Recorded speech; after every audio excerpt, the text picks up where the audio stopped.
Natala Covert. Natala Covert. Okay. So, this story starts out about less than a year ago. I was canoeing on the Delaware River, and there were big warning signs.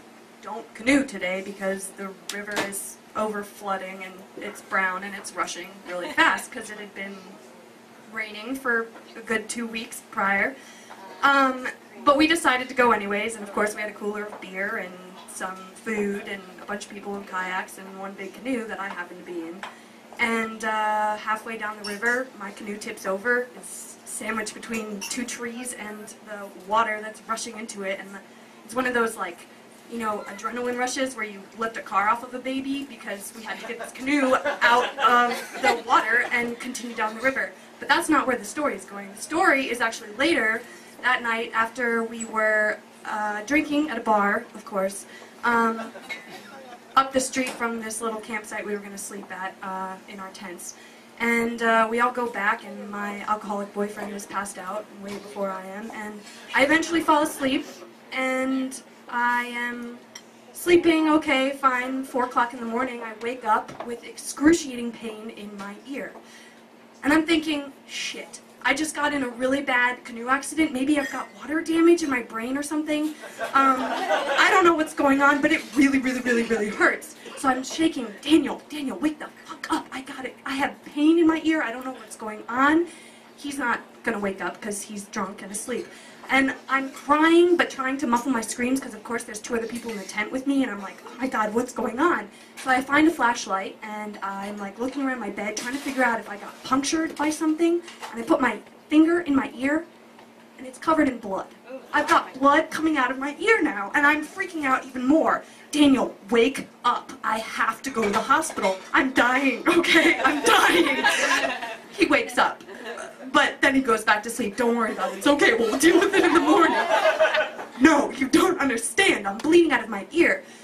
So we eventually get to this kid's house who lives nearby. His mom's awake. It's 4:30 in the morning. She gives me some Benadryl. It's okay. Just sleep. All right? We'll deal with it in the morning. I can't hear anything out of my ear. I had this horrible, like, moving pain. It felt like something was moving in my ear. I had no idea what was going on. And so now I'm deaf in this ear, and I can hear okay in this ear, but I'm crying because I wait until 6:30, we call the nurse, she's like, you probably got bit by a bug, it's probably a little thing, don't worry about it, just take some Benadryl, calm down, go home, sleep. I don't sleep for 3 days, but I'm on Benadryl for the whole time, and it's okay, I'm dealing with it.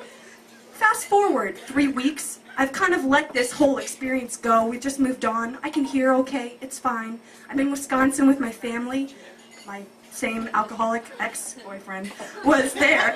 And I'm with my mom, and I have this problem where when I get out of the shower, there's water in my ear, and I can't get it out exactly. So I'm like trying to get it out, and I get a Q-tip, and I stick it in, take out the Q-tip.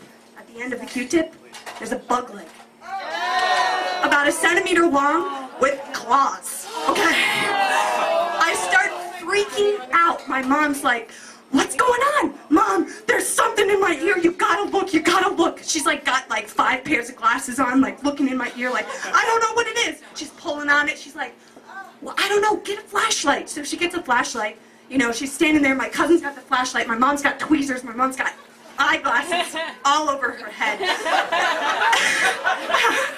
Eventually, she's like, don't freak out. You've got a bug in your ear. So then I start screaming bloody murder, and I lay down on the ground, and my mom takes a turkey baster with warm water. Way to go, Mom. She knows how to solve every problem in the whole world.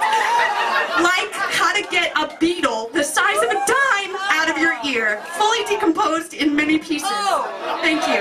That's my Whopper. Alright, so this is another ex-boyfriend story.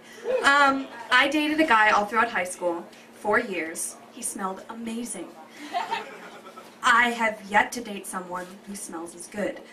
One day in math class, college, freshman year, I'm sitting down next to a bunch of people, I don't know, it's math, I'm falling asleep, except I get this whiff, this like smell that is coming from this side, and I can't resist it. I start leaning. I have to lean. I start leaning towards this smell, and I'm like, what the hell is that smell? And I keep sniffing, and it just takes me. I just keep going. I scoot my chair. I'm like getting real close. I look over, and there's this kid. He's like, you know, this kind of small, dweeby art kid, and he's in math class with me in art school, and I don't know, but I just keep smelling him, and I can't get enough of this smell. And then finally it hits me. It was my ex-boyfriend's deodorant that he was wearing. And it must have been something between his pheromones and the deodorant that just made this perfect storm combination of smell, and I had to leave. I really had to leave class. So I just get up and I walk out, and I like go home crying like, oh my god, I just smelled my ex-boyfriend on some kid that I don't even know, and I don't know where that came from, but I had to go home and get in bed and go to sleep and forget about it. And then I have to go to math class the rest of the semester and try to avoid this kid by all costs, because if I have to sit next to him and smell him again, it's just going to be the end. So that's my smell story.